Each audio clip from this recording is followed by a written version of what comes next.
ভারতের কলকাতায় ঝিনাইদহ ৪ আসনের সংসদ সদস্য আনোয়ারুল আজিম আনার হত্যাকাণ্ডের রহস্যের জট যেন খুলছেই না, বরং ঘটনার সঙ্গে জড়িত গ্রেফতার আসামিদের জিজ্ঞাসাবাদে আসছে একের পর এক লোমহর্ষক তথ্য।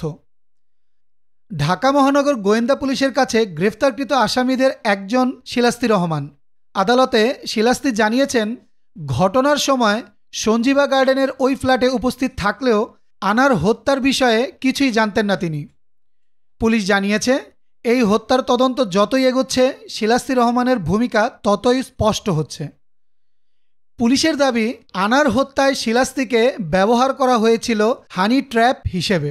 শুধু এতটুকুই নয়, হত্যার পরিকল্পনা থেকে শুরু করে আনারের মরদেহ টুকরো করা সব কিছুতেই যুক্ত ছিলেন তিনি।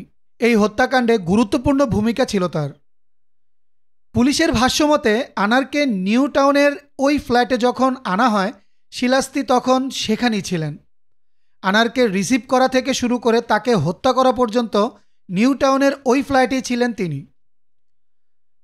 পুলিশের দাবি, এই খুনের ঘটনায় আমানুল্লাহ, তানবীর ভূঁইয়া এবং শিলাস্তিকে জিজ্ঞাসাবাদ করে বেশ কিছু রোমহর্ষক তথ্য পাওয়া গেছে। আনারকে হত্যার পরে নিজেদের মধ্যে দায়িত্ব ভাগ করে সব কাজ করেন তারা।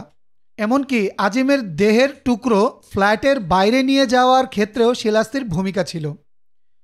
উল্লেখ্য, ঝিনাইদহ ৪ আসনের ৩ বারের সংসদ সদস্য আনার কালীগঞ্জ উপজেলা আওয়ামী লীগের সভাপতি। গত ১১ই মে তিনি চিকিৎসার জন্য ভারতে যান। প্রথমে কলকাতার বরাহনগরে তার বন্ধু স্বর্ণ ব্যবসায়ী গোপাল বিশ্বাসের বাড়িতে ওঠেন, কিন্তু সেখান থেকে বেরিয়ে নিখোঁজ হন। এরপর স্থানীয় থানায় জিডি করেন গোপাল বিশ্বাস।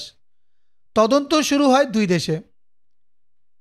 অবশেষে ২২শে মে সকালে ভারতীয় সংবাদ মাধ্যমে খবর আসে, নিউ টাউনের এক বাড়িতে খুন হয়েছেন এমপি আনার। এরপরই স্বরাষ্ট্রমন্ত্রী আসাদুজ্জামান খান কামাল ভারতের পুলিশের বরাত দিয়ে হত্যাকাণ্ডের বিষয়টি নিশ্চিত করেন।